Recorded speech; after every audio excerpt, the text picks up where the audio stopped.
latest investigation details more ethical questions surrounding Supreme Court justices. The AP report says justices like Justice Sonia Sotomayor have used college appearances as a way to enhance book sales, often encouraging the schools to make mass purchases.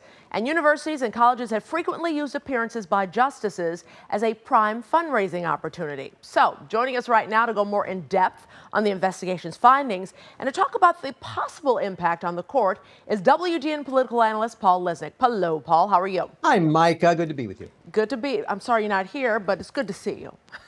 Same here. First of all, why conduct this report now? Have there been so much scrutiny now on justices?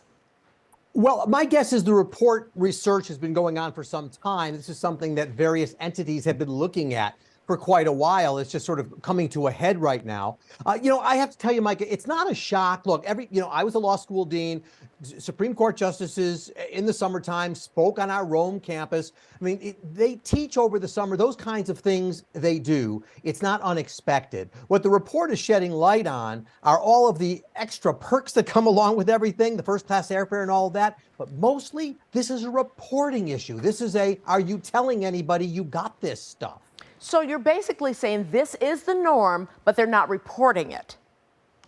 Well, not all of it, but I mean, for example, you mentioned book royalties. Right. We all know that Supreme Court justices write books. They all get royalties. They're allowed to make like $30,000 outside of their Supreme Court salary, which is not a bad amount anyway, right? So, so the issue is whether they're reporting beyond it. We know that some justices have not reported those numbers. And so really, it's about that transparency that is the problem. Not everything they're doing is problematic. Obviously, when a justice takes a $500,000 trip and doesn't report it, there's a couple of elements there. We're concerned about people that could appear before the court. Undue influence. The problem is there are judicial code provisions that govern judges, but they don't govern the Supreme Court justices. So tell me this, why wouldn't they report it? Are they doing it to deceive people, or they're doing it because they forgot about it? I mean, was it just an honest mistake?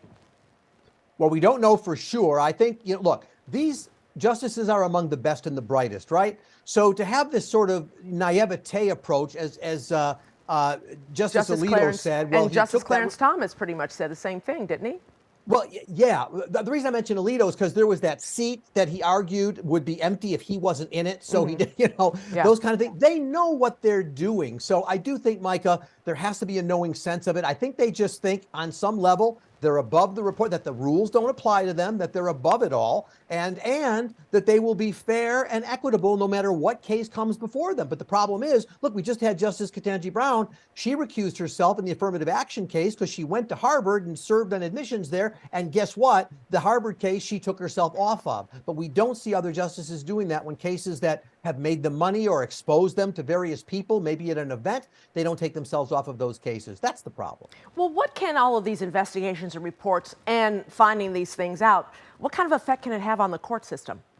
Well, right now, the Senate is dealing with a bill in which they're trying to require the court to have rules. Now, look, the Senate can try and pass what it wants, but of course, it would probably get challenged because it's separate branches of government, separate but equal. And so the courts would say, you have no power over us.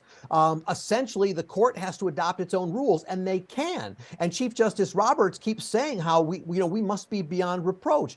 The problem, Micah, is that the court doesn't have an enforcement mechanism. When they pass something, they don't have an army that they can send out somewhere to enforce their decisions. They rely on the public trust. They rely on people's confidence in what they do. And all of these reports that seem to come out certainly weekly, if not sometimes daily, begins to erode at the trust people have in the court. And that's really hugely unfortunate for a system where that important branch of government is often deciding the rights we have and sometimes the rights we lose. Before this report is basically talking about conservative judges, but now it's expanding to all judges. Oh, yeah. When you look, justices, I should say. I'm sorry, justices. No, you're right. There's a variety of articles coming out about this. Sotomayor and some of these requirements that they buy certain numbers of books for her presentations. The pressure that may have created, the notion that people have to buy books to meet them. Kagan is involved. Pretty much all of them, one way or another, are wrapped up in a piece of this. Again, we know they write books. We know they make residuals. Part of it's reporting, but when you hear about some of these behind the scenes things, such as you're not buying enough books, which by the way, is never coming from the justice, it's a staffer. So you'd also have a line of argument, which is the justice would say, I didn't know this is going on or happening. don't know whether that would be true Yeah. or not. There's nobody who's about to step truly inside the court at this stage to ask those kinds of questions and find out what's going on, because nothing is probably going to happen. The issue is about, we see what's going on, fix it, folks, fix it going forward. Right. WGN political analyst Paul Lisnek, thank you so much, sir. Thank you, Micah.